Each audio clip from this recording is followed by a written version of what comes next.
So, welcome again at our monthly meeting, Czwartek for you. Before I introduce our tonight's speaker, I would like to say a few words about Association of Polish Engineers. Association of Polish Engineers unites professionals from across multiple disciplines with different level of experience. Our main projects are Czwartek for you, promotion of science and technology, Science Day, which Andrzej initiated, Technical Academy, Technical Design, and Mentoring. If you would like to find out more about us, please visit our website, Facebook, or LinkedIn. Our today's guest is Andrzej Formaniak, who graduated from Poznań University of Technology with Master of Science in Mechanical Engineer of Railway Vehicles, followed by PhD in Mechanics. Andrzej is Chartered Engineer and Fellow of Institute of Mechanical Engineers, as well as a Fellow of Safety and Reliability Society in UK. Andrzej has over 40 years of experience in the railway industry. During his career, he was involved in several important railway projects, as extension of Piccadilly, Heathrow Express, HS1, Crossrail, and Thameslink. Since 2019, he has been working in Boston, Massachusetts as a team assurance lead for signaling upgrade for Red and Orange Line of Massachusetts Bay Transit Authority. Andrzej is honorary member of Association of Polish Engineers, and he was acting as its chairman in 2004 to 2006. In the past, Andrzej was leading our meetings Czwartek for you, and thanks to him, we can continue this project. Andrzej is very active in other Polish communities as well. He's also enjoying different kind of sports, such as swimming, cycling, ice skating. He likes entertainment as he's involved in vocal group Volare acting in Ealing. Today, Andrzej will answer the question, Thameslink and what after? Andrzej, please present your presentation and welcome at our meeting. And before Andrzej started, I just want to ask if anyone has any question during presentation, please ask them at chat, and later at the end of presentation we will answer. I'm sure Andrzej will answer actually all of them.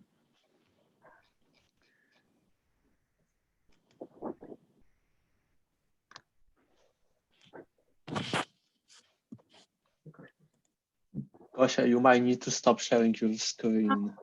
Apologize. That's it.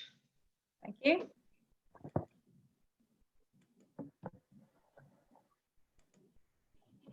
Okay, can you see my screen? Not yet. Not yet. So if I click on the full screen, maybe, no?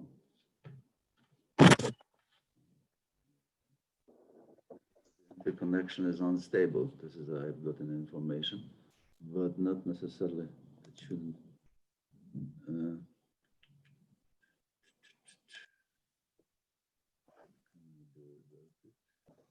Yes.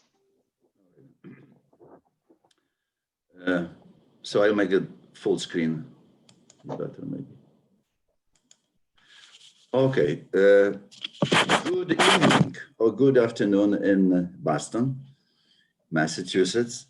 Thank you very much for attending this presentation. But first of all, I would like to express my gratitude for being invited by STP and giving it opportunity to share my experience of work in the Thameslink and after. This is particular pleasure, as Małgosia already indicated. I started Czwartek for you, or Thursday for you, if you want to see in English. And it was many, almost decades ago. And I am very pleased that it is continuing in such a very good and mighty hands. So thank you for Marcin before, and now Gosia for continuing these presentations. Here in Boston, today we have a very peculiar day. This is Thanksgiving Day. In the tradition of US and other countries of this area, Thanksgiving is the most important, I would say, holiday in the whole year, much more important than Christmas. So we started today 4-day celebrations of thanking Almighty for providing us with all these good things which we are experiencing. Unfortunately, we're also experiencing sometimes bad things like COVID-19. And I have to say, we are all affected by the same, unfortunately, event. So this is about my introduction. And then I will show you my screen showing the presentation order. There are 4 parts of it. So first of all, my professional profile, which was very nicely presented by Małgosia. And then I will concentrate on the Thameslink, or the abbreviation is TLP, which stands for Thameslink Programme. I will present some case studies which were carried out in TLP and I was involved. And at the end, I will, if time permitting, I will say a little bit about current project in Boston, Massachusetts. In railway technology, there's a very peculiar vocabulary. I fear that during the presentation, I may lose some of you because you will not comprehend particular, I would say, terms which I will be using. Therefore, please forgive me, but from time to time, I will be explaining in a very detail what is it about. But in general, the whole presentation will be at a very high level. So I will only, how to say, surface on the waves of railway. There are so many, and the railways is so complex. It is the most complex, probably, industry in the whole world. So there will be element of challenge, which will, on your side, be to comprehend what I'm talking about, and for me to provide this in such a manner that you will comprehend. So, which very much I do, I will go through this, and I will concentrate on this slide. So this is a slide which presents Thameslink Programme. So what is Thameslink about? Thameslink took its name from the station, which is in the central London, called Thameslink. But Thameslink as a line provides communication between 2 cities. One is Bedford in the north. I'm showing this with my cursor. And the other is Brighton in the south. So this is 147 kilometers. And this line is very, very busy. As you can see on this slide, there are other lines shown in parallel to Thameslink, original Thameslink line. The reason being is that all these congregate in the London area. This London area in our project was between St. Pancras International and London Blackfriars. Through this section of railway, all these lines were incoming to London. On the south, we have a little bit more lines because in the London Bridge, additional lines were added. So entering London area, we have 8 railways, and exiting from London or Thameslink core program are 8 lines. This is one element of complexity. The other element of complexity is that we were supposed to, in order to satisfy the requirements of 24 trains per hour, which were supposed to be achieved in December 2019 through core area, indicated in this slide as this white rectangle with the name London, was achieved actually on December 29, 2019. So the program was successful in that respect. In order to achieve this 24 trains per hour through core area, we had to introduce European train control system, which is now very popular in the whole Europe, especially for fast trains. But in this case, the speed of the trains is not really dramatic. It is something between 60 and 80 miles at best. And it was decided to apply this European train control system through core area. This is another complexity. Why the Thameslink program was invented? It is very simple answer to this question.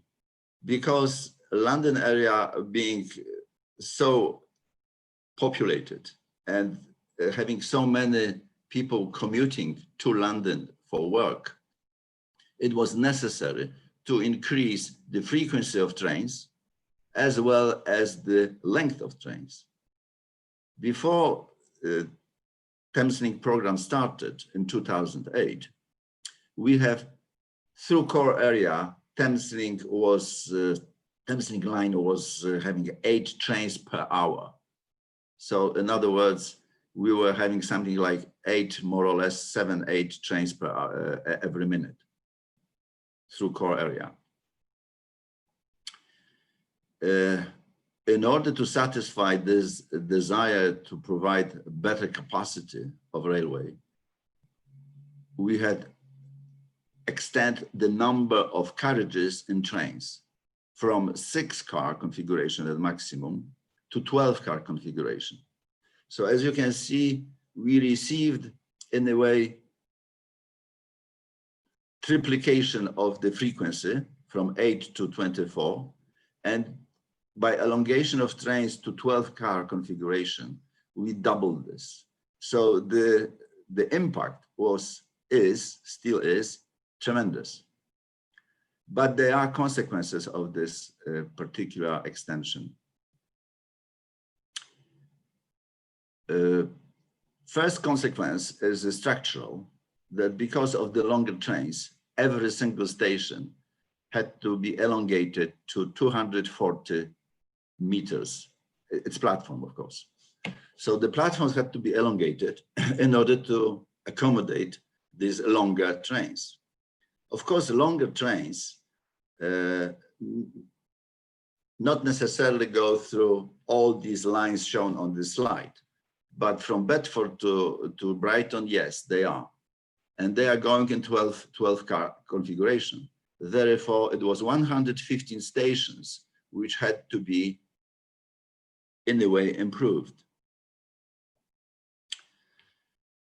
The project was carried out in 3 phases. The first phase was 2011, this key output 0, then key output 1 in 2015, and key output 2 in 2019.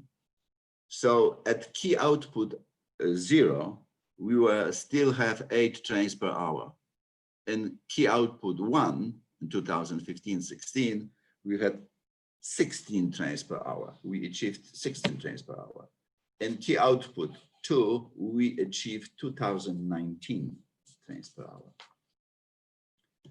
But before we will progress with the slides, I would like to show or use this particular picture on the right-hand side to show you another complexity of this project. This complexity is related to the traction power used. North of London, we are using alternative current, so AC trains, AC traction power with 25 kilovolts. South of London, we are using DC or direct current between 660 to 750 volts. So the immediate question is, okay, how we are going to transverse from AC to DC? And there is a section which I will show later on, which provides both traction power supplies, AC and DC. And this complexity created some technical challenges for all of us in this project. The next slide is this. The main challenges listed is this, as I already indicated, AC-DC traction power supply overlapping. And then, as it will be explained later on, AC-DC track circuits immunity. Few words about track circuits. Track circuits are devices or systems which are used for identification of the location of the train along the track. Then there is a bonding issue. Bonding also is a term which requires some sort of explanation. Bonding basically ensures that if two things, metal things, are being connected or bonded, they will have exactly the same electrical potential.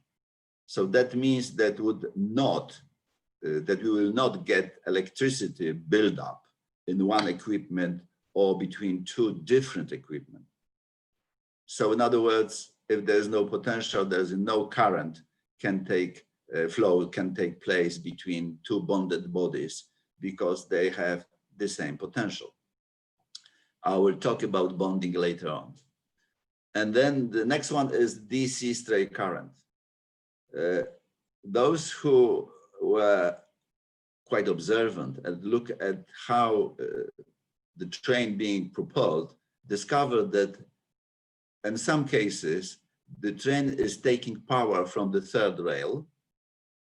And in some cases, the train is taking power from the overhead line using pantograph. So this railway, which takes power from the third rail, which is in parallel with normal rail, it is a direct current railway. The railway which is taking current from above using pantograph is AC railway. So in the areas where we have a DC railway, there is a phenomenon called stray current. As in the DC railway, the current flows from the substation through this third rail to the motor and back to the normal rail, running back to the substation. So this closing circuit. So a railway always are isolated from the sleepers. But of course, the adequacy of isolation is not good enough. And very often in DC railway, we experience stray current, i.e. direct current penetrating into the earth and finding the earth, and in consequence, going through other metal structures, causing their corrosion.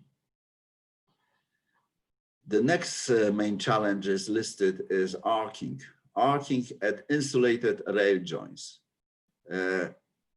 As somebody probably would be very eager to say, oh, we don't have now joints because we have continuous welded rail.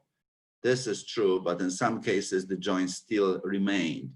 And in this particular occasion, we have this phenomenon when there was arcing between insulated rail joints as train was transgressing from one section to another. This is about direct current railway.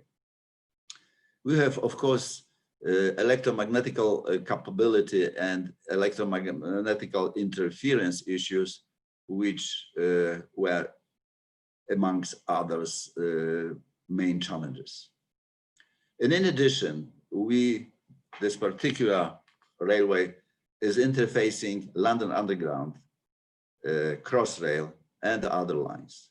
So as is indicated in the previous slide, you've seen how many parallel lines, other lines, were occurring at the same time as Thameslink. So they were the main challenges, but I will not be talking in details about each of them. So I will go to the next one.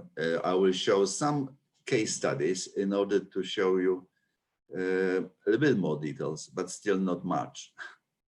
First is dual electrified area safety justification, which I indicated already. There is a section of railway which is overlapping AC with DC. Then I will be talking about safety in more details, talking about inner area safety risk model and how the safety was managed in Thameslink program. And finally, I will show you in a very great detail a kind of support we were inventing in order to facilitate the training of inner area tunnels emergency plan.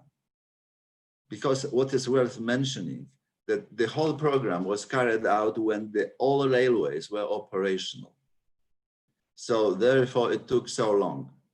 I spent with this program 8 years, almost 8 years. And one of the reasons was that there was such a slow process, but it also allows us to control safety amongst others.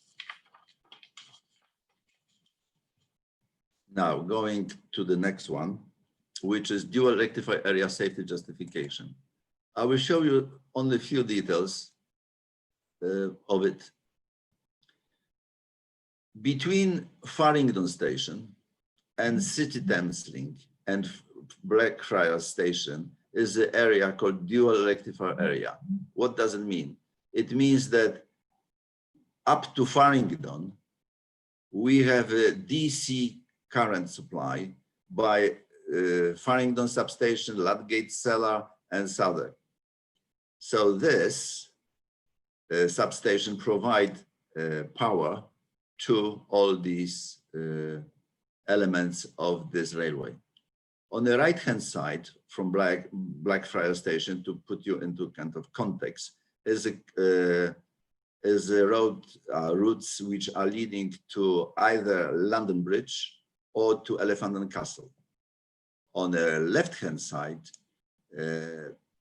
beyond Farringdon, we have another station which lead to St. Pancras International and St. Pancras Domestic. As you can see,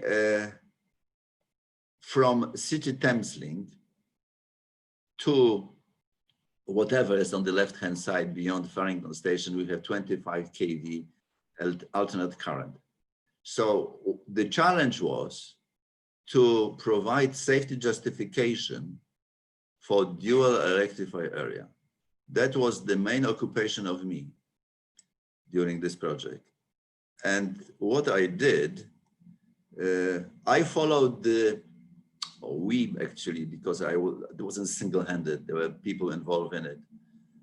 But I was responsible for implementation of common safety method risk evaluation and assessment, which is the methodology which allows you to evaluate risk in railways, not only applicable to UK, but to the whole European Union, when we were in the European Union.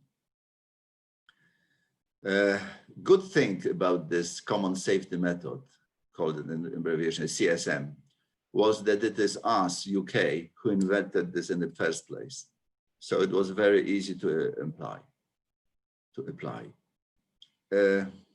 I will not be talking about details, but you can only imagine that different standards and code of practice are applicable to DC railway, and different code of practice and standards are applicable for AC type of railway. So there is a conflict in the various standards provided or occurring a dual electrified area. And that was the challenge which we had to face, and we have to demonstrate that this challenge is managed and controlled.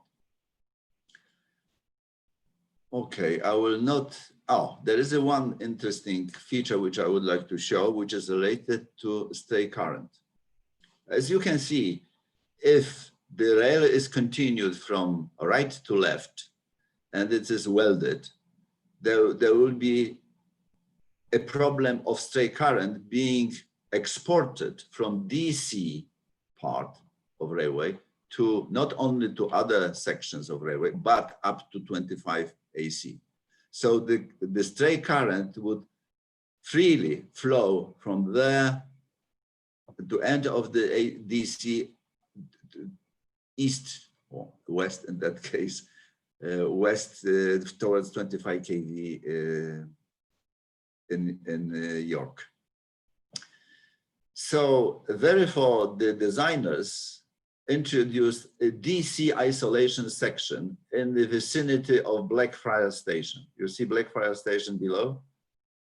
This is Blackfriars Station. And in the vicinity of this Blackfriars Station, they introduced additional isolation, additional isolation of the rail, i.e. rail was cut and there was insulation material put into the pieces of railway, i.e. isolating the left from right. And after, say, 100 meters, there was another cut, and there was another insulation block, and the third one. And as the train was progressing from right to left, the power supply to the third rail was switching between these sections. This allows us to control the export of DC towards 25 kV AC railway. So therefore, isolation blocks are still valid.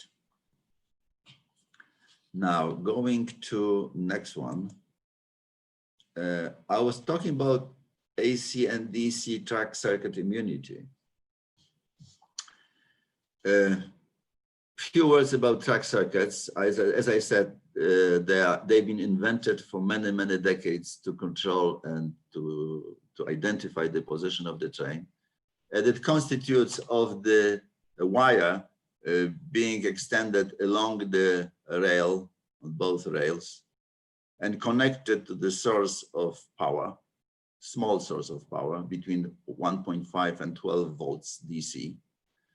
And this current was flowing through the circuit and going through the coil in the rail, on a relay, and energizing the relay. When the coil is energized, the relay keeps this stick, this contact up, therefore providing green light in a signal. As you can see, there are insulated gaps between these, so allowing to identify a track block. If there is something which is shortening two rails together, which I show you next, for instance, like wheel set. So this shortens the circuit, therefore less voltage and less current is flown to the relay drops, and when the relay drops, it provides signal stop. This is the basic as far as how track circuit works. In the railway, however, electrification schemes, AC and DC, one or both of the running rails are used to carry the return current. This prevents the use of basic DC track circuit because the substantial traction current overwhelm the very small track circuit currents. Just to remind you, this track circuit current is not exceeding 12 volts. By return current is much, much, much higher. We are talking about 30 or more 120 amps. So therefore, this is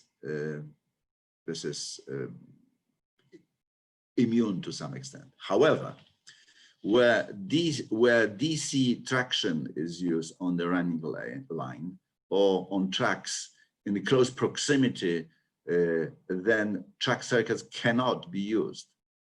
Similarly, if 50 Hertz AC electrification is used, then 50 Hertz AC track circuit cannot be used.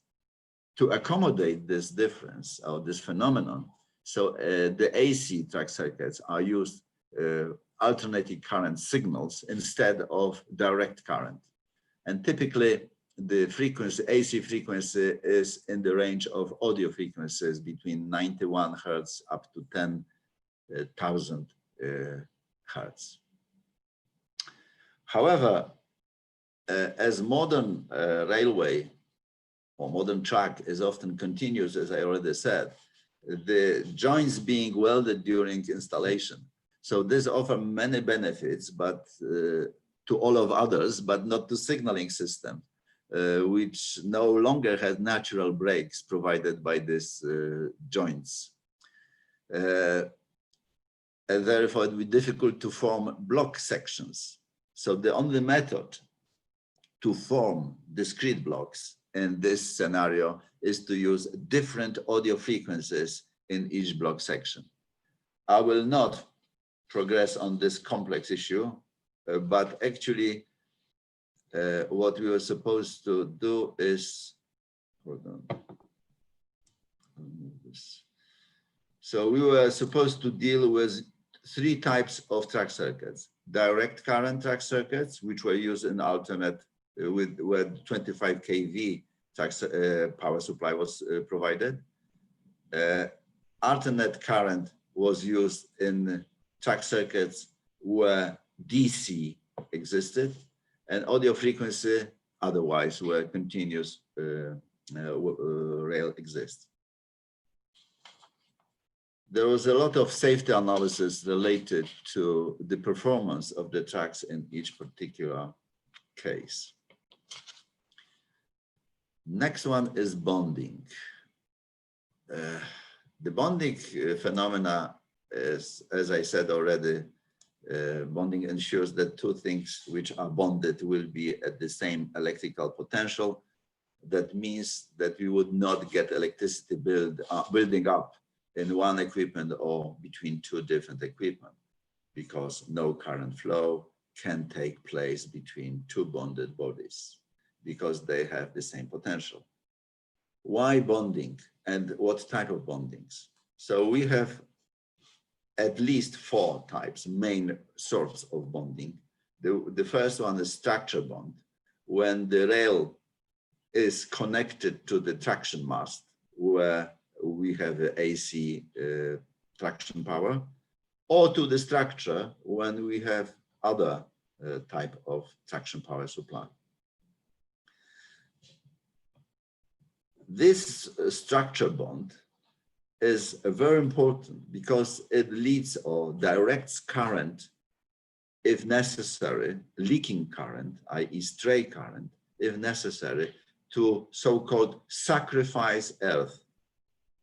From time to time in the railway, we have a sacrificed earth, which is in the shape of big metal plates or rods being inserted into the soil, which accumulates the stray, therefore protecting the other metal structure. So this is structure bond. Rail bonds being used when we connect, for various reasons, two consecutive lengths of rail.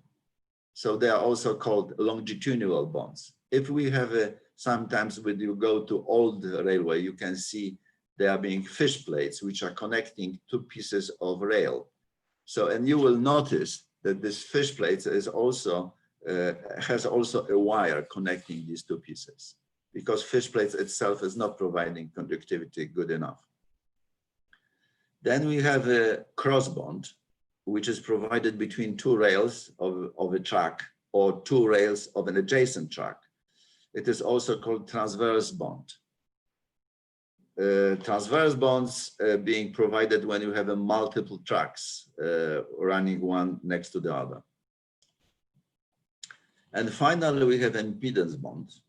And impedance bonds is used for track circuitry and provides a low impedance path for the traction return current and a relatively by high impedance path for signaling current. So it allows this traction return current easily, but this impedance protects by progressing small current. This impedance bonds you may spot when you are on Blackfriars, for instance. You go to the platform, you look down when the train is not there, and you will see yellow boxes. So an impedance bond, which is required for track circuit integrity, is identified by yellow color. Another bond, which is very important, and it is colored in red, it is called a red bond. It is very important because if it is, this bond is disconnected, it could, in normal operating circumstances and conditions, result in rising to a dangerous level of high potential. So it would eventually go even to fatalities.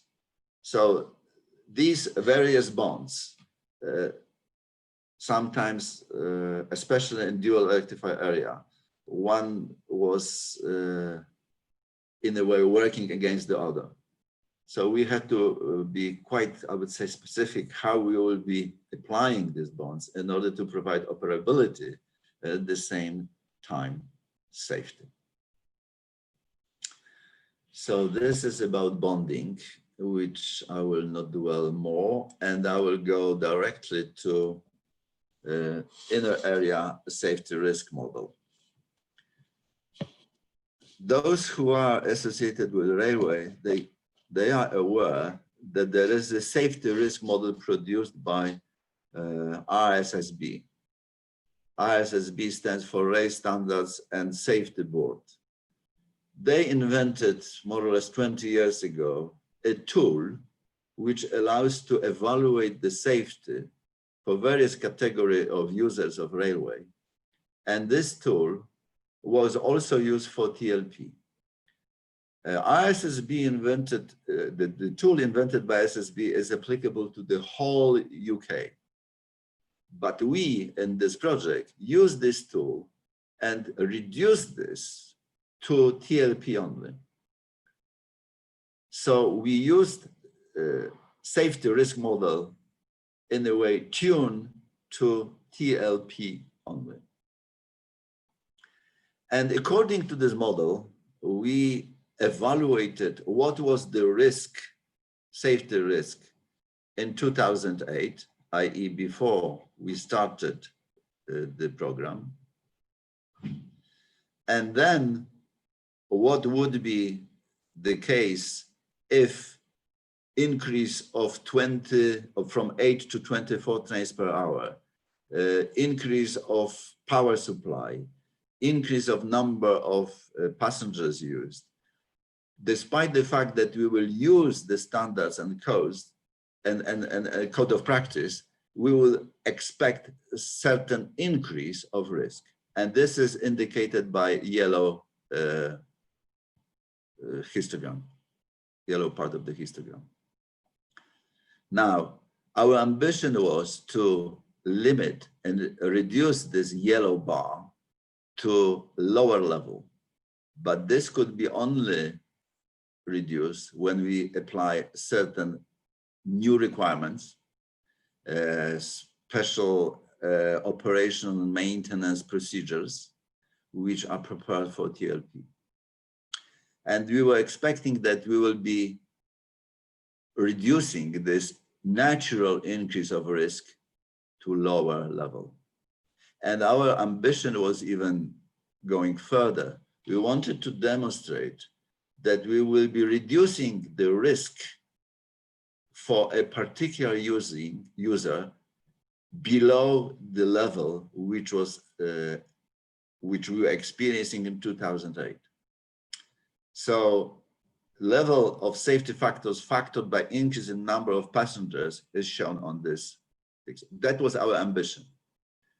And we had to demonstrate during the process of assessment using this TLP risk model that we are better than we were in 2008. How we achieve this, it is on the next slide. We achieve this by applying a special safety management, which is shown on this particular slide. The slide is pretty busy, but I will take you through this quite easily, because actually it was me who invented this slide. You see, in the yellow here, there is a generic hazard identified and addressed in the TLP safety risk model in 2008. We identified this hazard, we applied to the safety risk model in 2008, configuration 0, it is shown in orange, and then we evaluated what is the risk in 2008. And once we done this, we increased the frequency of trains, we increased the number of passengers, we increased many, many other factors which are related to the modernization of this railway. And by scaling this in 2019 configuration. So of course, the safety risk evaluated on this basis was completely unacceptable. It was huge. Therefore, we said, all right, so let's evaluate how we are progressing. What are the hazards which we are introducing as a result of modernization of the railway, in fact, looks alike, and whether we can introduce any additional safety measures. And in this particular box, which is called Systems and Operations Evaluated in Hazard Identification, showing various systems like track, signaling, electrification, radio and telecoms, structures, station and station controls, signage, and also non-infrastructure structures, operations, management. For each discipline, carried out hazard identification, and this hazard identification resulted in a set of specific safety measures identified as a result of these sessions. We applied these specific safety measures to this unacceptable level, and we came along at the certain phase of the project with the requirements that if these requirements are implemented, we will be great. We will achieve something which is better than it used to be in 2008. But in order, everything was theoretical. Up to that moment, everything was theoretical. So in other, we had to demonstrate to our regulatory bodies that actually all these safety mitigations, safety measures, which were invented during the process of hazard identification, were actually implemented. They were used. And actually there is a whole process which allowed to verify this. This is possible by controlling and managing hazard log. So there is a hazard log here in green, which allows for all hazards identified being closed or transferred to others before the hazard is closed. And this is the evidence that the the railway is safe, and even better than safe. So in addition to this design mitigations, which were inputted into the model, we had also hazard transferred from construction stages, which is much more complex, which I will not dwell on this. But we achieved something which we meant to achieve. And at the moment, as I understand from my colleagues who are still monitoring the performance of Thameslink, we are okay. We are doing as promised. So that was the biggest chunk of my involvement in Thameslink. The next one is much sweeter and much easier to comprehend. But before I will show this, it is called Support to Inner Area Tunnels Emergency Plan. I didn't tell you, but actually in an inner area of Thameslink, we have 5 tunnels, 4 old and 1 completely new. What I'm showing you is a printed version of the copy of a plan which we, which we invented. In order to show this, I have to switch the application to another one. Can you see this? It is called Inner Area Tunnel Emergency Plan Guidance Document. Yes, we can see it. Okay. If it is the case, then let me tell you, we didn't invent any emergency plans. But because of the complexity of railway and this railway being still operational, it was very difficult to train new people, new operators. And our top management came with the idea that we should invent a kind of tool which will allow to users, and particular maintenance people and operational people, to use this tool for training of people who never went through tunnels. And we invented a document which can be read on the iPad, and also there is a paper copy. And I will show you in a few steps what is it about. This is the front page of this support. We are not. I'm indicating again that we are not inventing plans or procedures.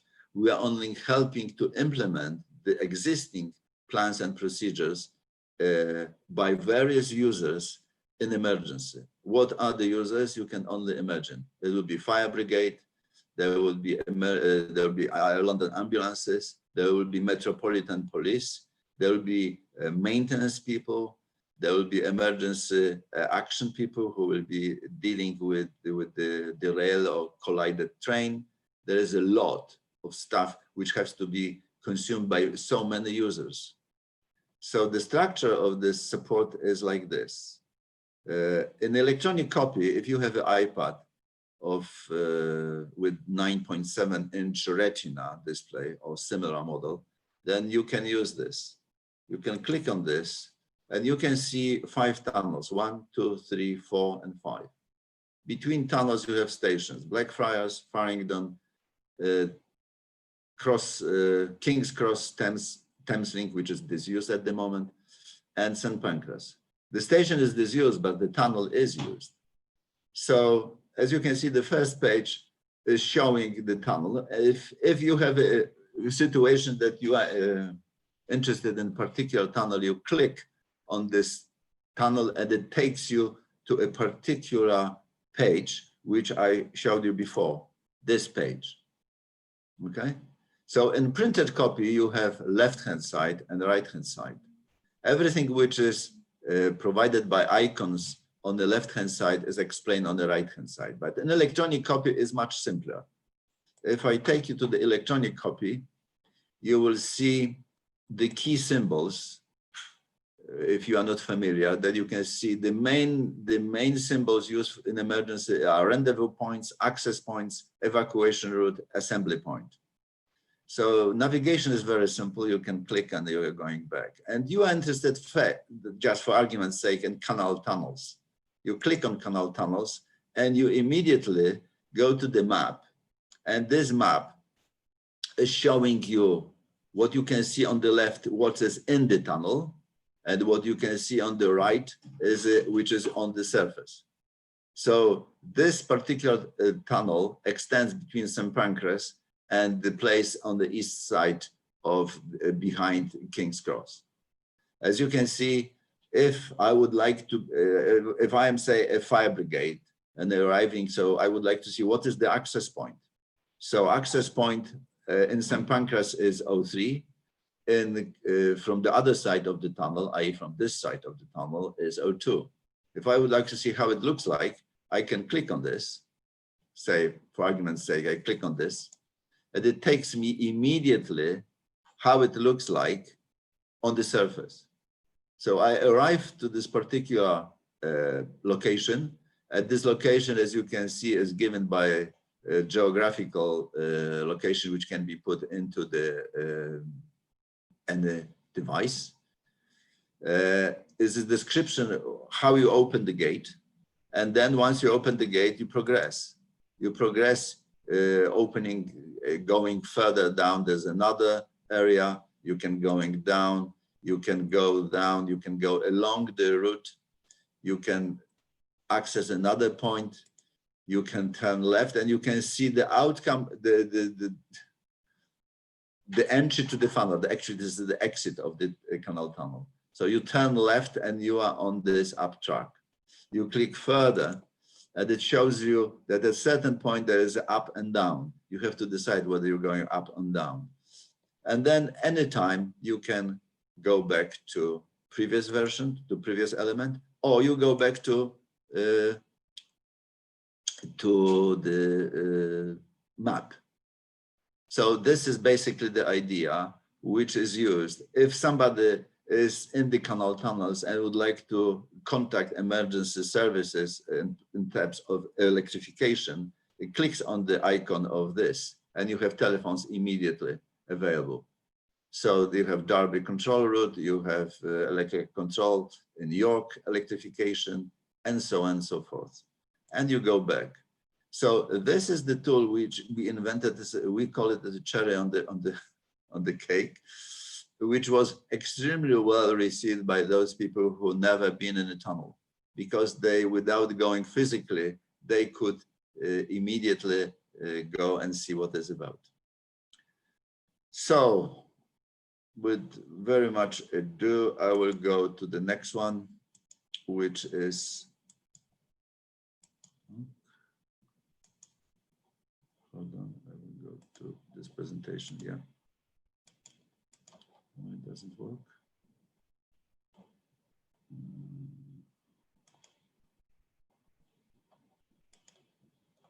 All right. Okay. Now, few words about my current project. I'm working in Boston, Massachusetts. This is a red line, orange line system signaling upgrade project. There are two lines. One is red, and the other is orange. The details of these lines are being provided. My role this time is slightly different. In the previous project, I was delivering an evidence that the railway when built is safe.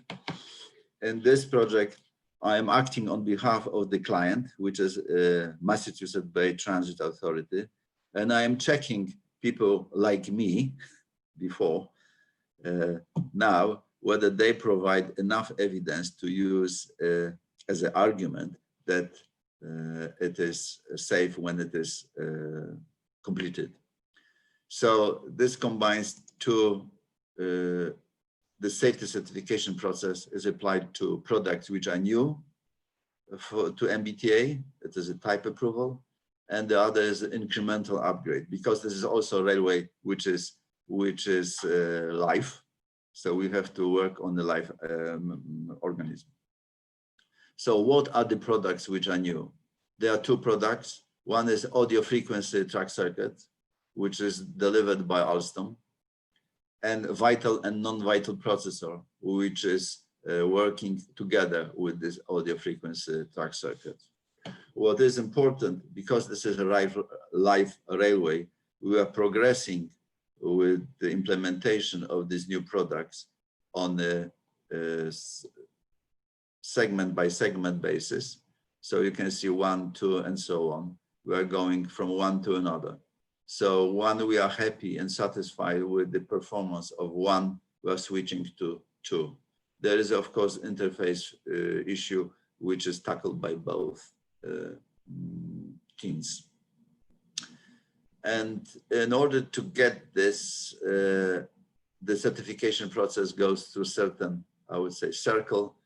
It starts with the defined project, analyze the hazards, develop and implement controls, perform verification of these controls, and final review whether the concept which was translated into project management plan is finding and meeting the targets identified earlier.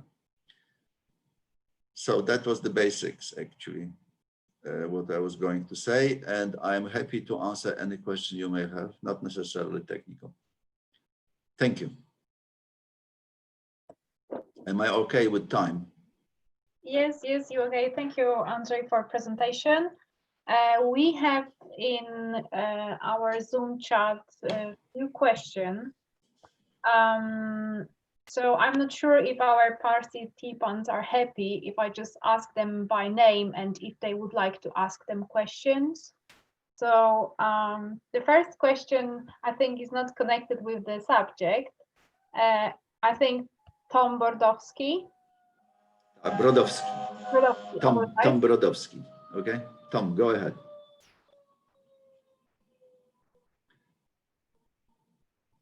I can't hear Tom, unfortunately. If you can hear him, Arthur, can you somehow make him? Tom, say something. I think Tom is muted then. Did you mention my name, Andrzej? Say again? Yes. Mention my name? Yes. Yes, I did. You have a question, I hear. Well, basically, yeah, it's all very interesting, the Thameslink, but I would sort of to draw the attention to the fact that the Thameslink was the first railway line which goes north-south through London. All other stations like Waterloo, Victoria, St Pancras, and King's Cross were obviously London. But, so the Thameslink, obviously, it's the first one which goes through and goes through the Snow Hill Tunnel in Holborn, which was closed in '71 and reopened for Thameslink in, I believe, in 1988 or thereabouts, or 90, beg your pardon. So yeah, it's a very important sort of railway line, revolutionized traveling in Great Britain, because otherwise very often people had to obviously disembark in London and take a train south from another terminus. Yeah, that's a very good observation. It's historically, when electrification took place, as the concept of the original concept that anything which is inside London is served by tube, everything which is outside of London is served by railway. So therefore, there was no clash between DC in the south of London and AC north of London. Yeah. The problem started with the Thameslink, actually, which crossed both systems. Yeah, that's you're absolutely right. Yeah, that's right. I live on Thameslink. I live in Wimbledon Chase, which is on the loop, which goes from Blackfriars through London Bridge and back to Blackfriars. And as well, at some stage, they have elongated the station to accommodate additional. I'm not sure whether they have 240 meters for 12 cars. No, don't think so. No, Perhaps 240 meters were extended just over the period of 8 years when I was with, and now exists. Yeah. And the Thameslink is the project which I was involved. I've done a lot of noise and vibration measurements during the stages, the initial stages, and well before actually Thameslink was built as well. I did monitor vibration over the Snow Hill tunnel for various purposes. So it's of interest to me. But anyway, my question was, Andrzej, whether you had your lunch today? Yes, I did already. Yeah, That's good. So we have here is 15:02, so it is 3 o'clock. Yeah. All right then. Arthur, are we in our Polish community, or we are? Because if necessary, we can switch into Polish. If we have any English guests, English spoken as an only language. I'm just suggesting. Doesn't look like we have any English names on the. Okay then, Mirek. Can I have a Yes. question? Mam pytanie. Nie wiem. Of course. Shall I ask in Polish or in English? Whatever. Yeah. Mam właściwie dwa pytania. Pierwsze pytanie jest, rozumiem, że ten Thameslink nie ma wiele wspólnego z Crossrail. No, Nie, no to one się przecinają. Pytanie nieważne. Natomiast drugie pytanie dotyczy raczej tego wykładu. Ja nie bardzo zrozumiałem, na czym polega ta analiza ryzyka, bo to nie jest lotnictwo, nie ma tam żadnej turbulencji, nie może, chyba że ktoś zemdleje, ale nawet jak zemdleje, to się pociąg zatrzymuje, rozumiem. Znaczy, gdzie jest ryzyko? Ryzyko jest takie, jeżeli coś jest źle zaprojektowane, tak? Bo znaczy albo pociągi jeżdżą tak, jak jest przewidziane, albo nie, znaczy nie wiem, na czym może polegać to ryzyko. Znaczy, co się może zdarzyć? Mirku, odpowiedź jest prosta. Ten Safety Risk Model, który został wymyślony przez ASSB dla takich właśnie projektów jak nasz i nie tylko, służy jako analityczne narzędzie do szacowania bezpieczeństwa w przypadku, kiedy cokolwiek zmienia się na kolei. Tak, na przykład, żeby jednak ten model obejmował wszystkie aspekty kolejnictwa, a więc związane ze stacjami, związane z ruchem pociągów, związane z doprowadzeniem prądu, związane z sygnalizacją i tak dalej, to ten model jest niezwykle skomplikowany. Oczywiście ten model, będąc niezwykle skomplikowany na narodowym etapie, jest tak samo skomplikowany na każdym innym. A nawet bardziej, w szczególności w TLP, kiedy mamy do czynienia z dwoma systemami trakcji, a więc AC i DC. A teraz, żeby Ci odpowiedzieć dokładnie na Twoje pytanie, jest ogromna ilość różnego rodzaju hazardów, a w związku z tym i ryzyka, które są z nimi związane, które ten model obejmuje, ale to wymaga osobnej prezentacji. To jest ogromnie skomplikowane. Daj mi jeden przykład takiego hazardu, którego nie można, który nie jest w systemie, bo rozumiem, w lotnictwie, no to jest, może się zdarzyć burza, może się zdarzyć, tak jak był ten pilot taki, prawda, który w górę poleciał w zbocze góry, bo mu odbiło, jak to się mówi popularnie, prawda, to leciał z Hiszpanii do Francji, no to nie było 2 czy 3 lata temu, prawda, ale to było nie do przewidzenia. Natomiast tutaj nie wiem, co może się zdarzyć w metrze. No, znaczy jeden z moich ulubionych filmów to jest taki, pewnie też znasz go, Pelham 1, 2, 3 z Walterem Matthau, gdzie ktoś porwał pociąg metra, prawda, na oku. No to jest taki nieprzewidziany wypadek, ale nie wiem, czy... Dobrze, to ja Ci powiem tak, najbardziej prozaicznym i dobrym przykładem jest ten wypadek, który miał miejsce w 1985 roku niedaleko od Croydon, kiedy przez nieuwagę ludzi, którzy się zajmowali sygnalizacją, facet, który odłączył przewód od pewnego urządzenia, zapomniał go przykręcić I ten przewód w wyniku drgań doprowadził do połączenia, czyli mówiąc krótko, pokazał, że pewien odcinek drogi jest wolny, a w istocie był zajęty. Tak? I teraz, konsekwencją było tego to, że w pewnym momencie dzięki czy przez drgania przejeżdżających przez kilka dni czy tygodni, bo to trwało jakiś czas, pociągów, ten przewód dotknął przycisku odpowiedniego mocowania, pokazując kompletnie nie to, co miał pokazać. Nie odpowiadało rzeczywistości. I doprowadziło to do chyba 80 fatalities, czy zgonów, ofiar. To jest jeden z przykładów, ale tych przykładów jest ogromna ilość. Jeśli STP wyrazi życzenie, to ja ten model mogę przedstawić, bo ja brałem udział w pracach nad tym modelu. To jest ogromnie skomplikowany model. On uwzględnia wszystko. Uwzględnia utrzymanie, uwzględnia takie elementy jak niskiej częstotliwości zdarzenia, ale wysokiej konsekwencji, o którym mówiłem, albo takie, które zdarzają się często, ale nie mają specjalnego znaczenia. To obejmuje również wykolejenia, nie tylko wykolejenia, ale również zderzenia, i to zderzenia nie czołowe, ale na przykład takie, że jeden najeżdża na drugiego z tyłu. To obejmuje również tak zwane drugiego rodzaju efekt wykolejenia, na przykład zderzenie, bo ty się wykoleisz, wjeżdżasz na następny tor, przyjeżdża następny pociąg i bum, mamy czołowe zderzenie. Takie zderzenie miało miejsce. Nie wiem, czy pamiętacie taki przypadek, że facet ciągnął na przyczepie jakieś urządzenie i zasnął.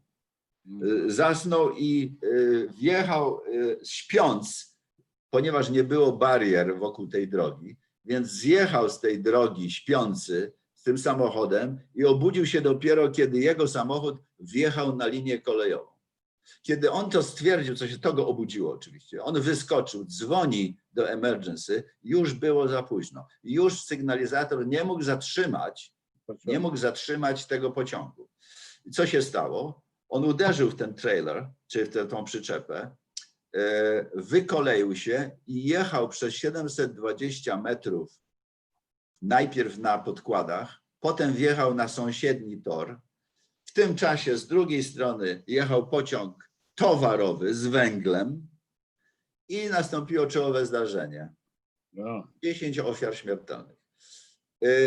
Ale chyba takich wszystkich wypadków to nikt nie jest w stanie przewidzieć. Ale ten model, ten SRM model, ten System Risk Model obejmuje między innymi takie zdarzenia. Kiedy ja pracowałem na HS1, High Speed One, i ten przypadek miał miejsce, a ja wtedy pracowałem też w safety i obsługiwałem ten model, to pierwsze pytanie, jakie dostałem od mojego dyrektora, czy nasz model obejmuje takie sytuacje? A on mówi, tak, obejmuje. Mówię, no to doskonale. Ale wobec tego pytanie było, no dobrze, a co mogłoby uchronić od takiego przypadku? A mogłoby uchronić to, gdyby bariery, które w normalnych okolicznościach są wzdłuż drogi, były na całej długości, a nie tylko na odcinkach, kiedy przejeżdżasz przez kolej wiaduktem. I w tym przypadku powiedziano, że gdyby te bariery były rozciągnięte o 300 metrów dłużej czy dalej, to nie nastąpiłby taki wypadek. Więc jest masę różnych wydarzeń, których ludzie normalnie nawet nie są w stanie sobie wyobrazić. No ja dziękuję bardzo, to mi odpowiada. I jeszcze, ty rozumiem, nie masz wiele wspólnego w tej chwili z HS2, nie? Nie, w ogóle nie mam. W ogóle nie. Nie, bo to znaczy coś tam się dzieje, a ja jestem ja i tak pewnie nie będę jeździł HS2, nie dożyję do tego. Dożyjesz, szybko. No. Dobra, to dziękuję. Bardzo ciekawe to było. Bardzo ciekawe. Bardzo dziękuję. To w takim razie wrócę do pytań z czatu. Tak. Jedno z pytań, które tu się pojawiło, to how did you prevent trains from using power from both sources on the same time in dual electrified area? są specjalne urządzenia, które raz przypominają temu maszyniście, że musi podnieść, jeśli jedzie w stronę AC, że musi podnieść tak zwany but, który zbiera prąd z trzeciej szyny i odwrotnie, i to się dzieje w Thameslink, tak, zanim opuści Thameslink, dostaje ostrzeżenie, że musi podnieść but do góry i w tym samym czasie podnosi pantograf do góry. Tak, bo to są pociągi, które są wyposażone w oba urządzenia, a więc zarówno w ten but, który zbiera prąd w przypadku DC, jak i pantograf, który zbiera prąd z góry, z overhead line, kiedy wjeżdża na AC traction. I to jest opanowane zarówno znakami, jak i komendami, jak i automatyką, która jest przewidziana. A co się stanie, jak on tego nie zrobi? Bo zapomni, nie wiem, zaśnie cokolwiek. Był taki przypadek. Był taki przypadek. Na początku, kiedy jeszcze... To chyba się dzieje na stacji którejś, zaraz przy przekraczaniu Tamizy, prawda? Znaczy pociąg tam stoi i w tym momencie jedno się podnosi, drugie się opuszcza i on jedzie dalej na północ. Czy na południe. Ta stacja nazywa się Thameslink. Kiedy jedziesz na północ, to podnosisz pantograf i podnosisz, przepraszam, but, a podnosisz również pantograf. I odwrotnie Farringdon, jak jesteś na Farringdon, to zanim opuścisz Farringdon, musisz opuścić pantograf i zainstalować but. Także to, a mieliśmy taki wypadek na bardzo początkowym elemencie, kiedy facet, który jechał z Farringdon, zapomniał opuścić pantograf, wjechał na Thameslink, tam jeszcze ta oczywiście sieć istnieje, ona dopiero jakieś 100 metrów za Thameslink Station się likwiduje. No i w tym momencie, kiedy zabrakło już tej napowietrznej linii, to co robi pantograf? Pantograf strzela w górę, tak? Bo nie ma, ta sprężyna, która go napina, powoduje, że on idzie w górę. No jak wjechał z tym podniesionym pantografem na Blackfriars Station, no to zrobił taką małą depolkę w góry. Znaczy co, pozrywał coś, tak? Pozrywał. No pozrywał. To jeszcze wtedy dodatkowo, żeby to wszystko wzmocnić, wprowadzono dodatkową automatykę. No i wprowadzono szczególny znak ostrzegający, także tak w tej chwili można to zobaczyć. Można to zobaczyć, jak ktoś jest na Thameslink Station i pójdzie w stronę do końca platformy, to zobaczy tam odpowiednie znaki. No dobra, ja jeszcze przepraszam, bo ja pokontynuuję ten temat, bo już mnie zaciekawił. Czyli jak on opuszcza pantograf, to mu się automatycznie wtedy włącza zbieranie prądu stałego i odwrotnie, jak wyłączy to zbieranie prądu stałego, to mu się podniesie pantograf automatycznie, czy są dwa niezależne systemy? No bo to są dwa niezależne systemy, które są kontrolowane przez interlocking between them. So you cannot lower the pantograph if you have no or other way around, if you have no boot or shoe, we call it shoe attached. To jest stosunkowo proste.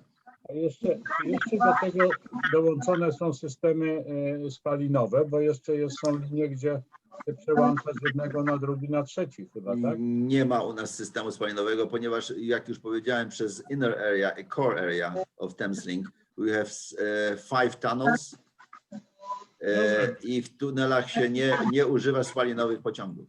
No nie, ale w ogóle w sieci kolejowej Wielkiej Brytanii. Tak, używa się. W Europie na pewno, nawet w Polsce chyba są takie lokomotywy wielosystemowe, tak?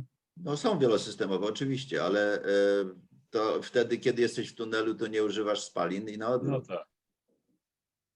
A jak to było, powiedz historycznie, jeżeli linia średnicowa w Warszawie na początku też miała, nie od razu była elektryczna, prawda? Były parowozy. Chyba dopiero w latach 30. były wprowadzone te elektrowozy, ale jeszcze dalekobieżne pociągi chodziły na parowozach poprzez linię średnicową, tak? Tak, ja należę do tego pokolenia inżynierów kolejnictwa, że pamiętam jeszcze pociągi parowe. No ale nie pamiętam, jak to było z wprowadzaniem na linii średnicowej, ponieważ ja jestem poznaniak, a nie warszawiak, więc nie wiem, jak to tam było na tej linii warszawskiej. Nie chcę powiedzieć, że było gorzej, ale w Poznaniu na pewno było ok. No w Warszawie musiał być tunel i od połowy lat 30. był właściwie ten tunel, była linia średnicowa w tunelu, prawda? Aha. Która szła, no tak jak dzisiaj mniej więcej, pod Alejami Jerozolimskimi. Żeby zrobić porównanie do tego, co mieliśmy, co mamy jeszcze, jeśli ktoś jest dobrym obserwatorem i wejdzie na linię metra na stacji pomiędzy King's Cross w kierunku, jak się nazywa ta stacja? Jak się jedzie z King's Cross w stronę Ealingu, w stronę Paddingtonu, to jaka jest pierwsza stacja? To tam na tej stacji zauważycie, że wpada światło naturalne. To światło naturalne wpada tylko dlatego, że tam są porobione specjalne otwory, które w sytuacji, kiedy używaliśmy lokomotyw parowych, dym był wentylowany. Jeszcze te tak zwane lunety można tam zobaczyć. To są takie konstrukcje, które dzisiaj już są zamierzchłe, no ale tam są jeszcze, jest to połączenie starego z nowym. Teraz używa się to do oświetlenia naturalnego. No dziękuję bardzo, Andrzej. To wspaniałe, bardzo ciekawe było. Znaczy jako modelarz kolejowy tylko mogę się wypowiedzieć. W skali HO i w skali 9, prawda? Także bardzo dziękuję i mam nadzieję, że w przyszłym roku mówił doktor Zastawny, że nie, to chyba nie, ktoś inny tam się zajmuje tymi czwartkami. Prawda? No, Małgosia i Artur. To było męskie nazwisko. To byłem ja, tak, zdecydowanie ja. Albo może pan Artur, tak. Tam chce mnie zaprosić w lutym albo w marcu. To ja może spróbuję powiedzieć trochę o paliwach i silnikach, prawda? Ja wyślę do pana maila. Ja już miałem właśnie mail i tam odpowiedziałem na ten mail. I ja wyślę odpowiedź już z konkretną datą wtedy. Dobrze, tak, także wszystko ustalę. To tyle. Znaczy, bo z tym wodorem to jest też takie, wie pan, dużo, jak to się mówi, gorącego powietrza, prawda? Nie wiem, czy wiecie, może w tym momencie już ze swojej włączę działki, że w litrze benzyny jest więcej wodoru niż w litrze płynnego wodoru. No tak, bo litr płynnego wodoru waży 70 gram. A jest bardzo dużo energii kosztuje, żeby skroplić ten wodór, prawda? Natomiast w litrze benzyny jest 120 gram wodoru. Także no to tyle. Na resztę zapraszam w lutym albo w marcu. Dziękujemy. To przejdziemy teraz do reszty pytań. Mam jeszcze jedno pytanie z czatu i wiem jeszcze, że Piotrek Dudek chciałby też zadać swoje pytanie. To pierw przejdę do pytania z czatu, a potem przejdziemy do Piotrka Dudka. To pytanie z czatu brzmi: How is the ETCS compared to CBTC, Communication-Based Train Control? What I learned is that ETCS is operating in similar way as CBTC, which is radio-based spacing for trains. But you have showed the track circuit spacing system by using ETCS. Why is that? The response is relatively simple. ETCS is a balise-controlled system, which is a French technology used by NTCS and also implemented by other producers like Alstom, for instance, like Talgo. CBTC is a radio control, which is a communication between train and the operator using radio, not necessarily balise as such. So that was my understanding, but I am not signaling engineer. On the surface, I'm only sort of sliding on the surface of it. So, but it can be probably Google out if you want to. Next question, please. W takim razie Piotrek Dudek, bo wiem, że na czacie pisałeś, że chciałbyś zadać pytanie, także zapraszam. Andrzej, it's very nice to see you and hear you. Good. I'm very glad. Wonderful Andrzej is still doing some rail around the world. And question to you, which project is most difficult for you? Which is challenging for you? US or UK? Because you've got massive experience from UK. Now you can compare that to markets. I'm just wonder, and just some interesting things from Poland from today, because as maybe you know, guys, I'm doing a rail in Poland and let's say Lithuania at the moment, Rail Baltica. In Poland, we just opened the testing rail for 25,000 volts because we would like to build some trains for the east and west of Europe. So we need some testing laboratory, let's say. But my question is, I'm very interested in about that two markets. Thanks. Let's start with the word massive. Massive experience I gathered during my years with Thameslink allows me to be extremely comfortable with US market. They are not as much advanced in the formal risk assessment, and in particular is system assurance. They are still treating this safety issues as a thick in the box. And therefore, as I say, my position in Thameslink was that I was delivering evidence that the railway, when built, is safe and operational as promised. In the Massachusetts Bay Authority, I'm representing them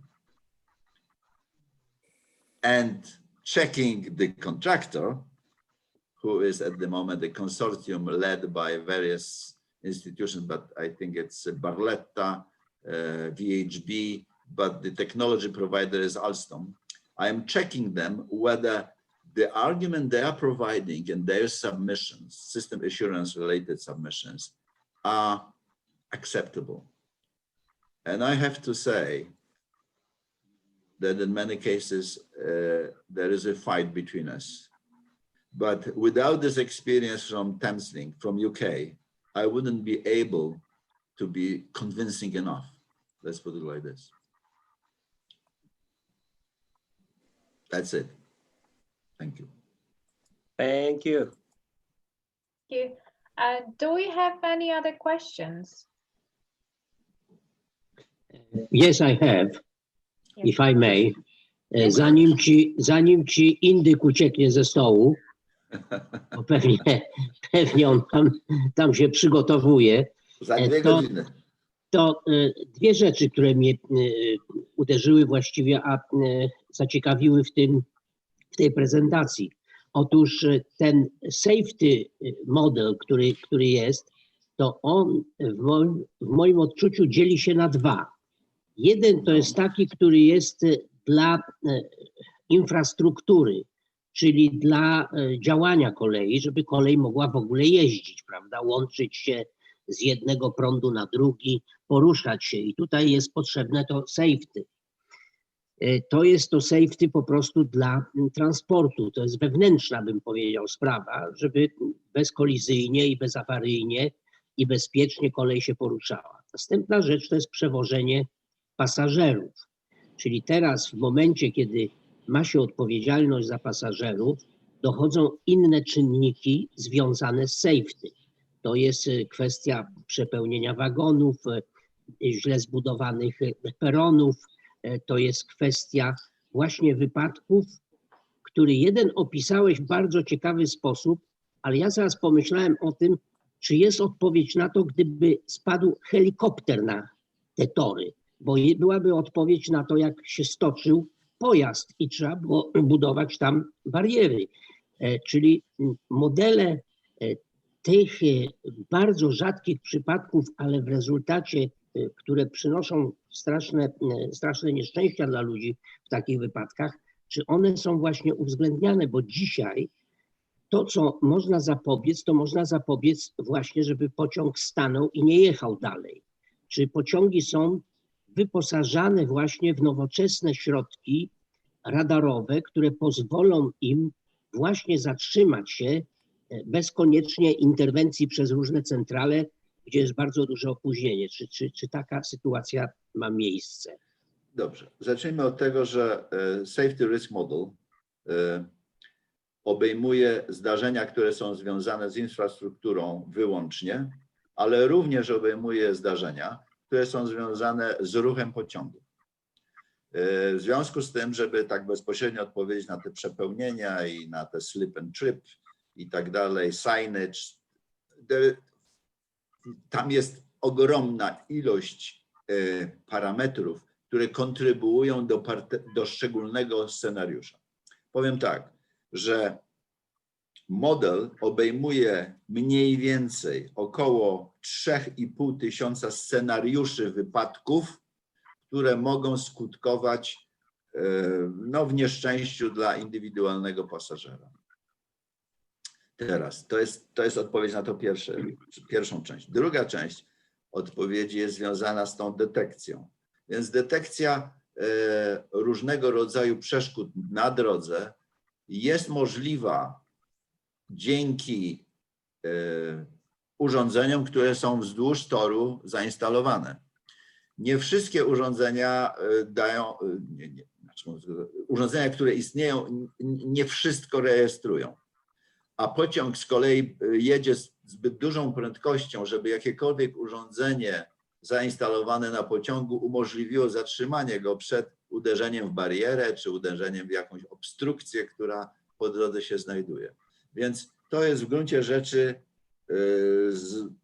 ograniczone do track circuit, do różnego rodzaju systemów. Jeśli chodzi o helikoptery, które niedaleko jeżdżą, helikoptery i lotniska i wszystko inne jest również uwzględnione. Między innymi, kiedy wytycza się nową linię kolejową, te wszystkie elementy grają wtedy również rolę. Ten model był używany do wytyczania przebiegu dziesiątków scenariuszy prowadzenia HS2. HS2, który jeszcze nie do końca jest zdefiniowany. Więc model jest podstawowym narzędziem analitycznym, który umożliwia decydentom podejmowanie decyzji. Dziękuję bardzo. Proszę bardzo. Moja przyjemność, Krzysiu, widzieć Ciebie. Muszę kliknąć, żeby Cię zobaczyć bardziej. Any other questions? Ktoś jeszcze ma jakieś pytania? Widzę Stefana, widzę Ryszarda. Jak miło to zobaczyć wszystkich. I Leszka. Fantastycznie. Kogo tu jeszcze mamy? Marka Piekarskiego, Tomka. No wspaniale. Cieszę się. Niech się ujawnią ci inni, którzy mają kamery. Nic się nie zmieniacie, panowie, więc to mnie cieszy. Panie też, no już to jest oczywiste, że panie się nie zmieniają, to tylko my od czasu do czasu bez pudru się pokazujemy, więc wtedy wszystko widać. Ale jesteśmy, widzę, wszyscy w dobrej formie i proponuję, żebyśmy tak zostali. Dziękuję wam bardzo za to no, przyjemne spotkanie z mojej strony. To my bardzo dziękujemy, bardzo było nam miło. Tak jak już wcześniej mówiłam, ten czwartek for you specjalnie dla mnie był bardzo wyjątkowy, że mogliśmy naszego, no tak jakby ty zacząłeś, no nie jak zacząłeś czwartki for you, także bardzo nam przyjemnie.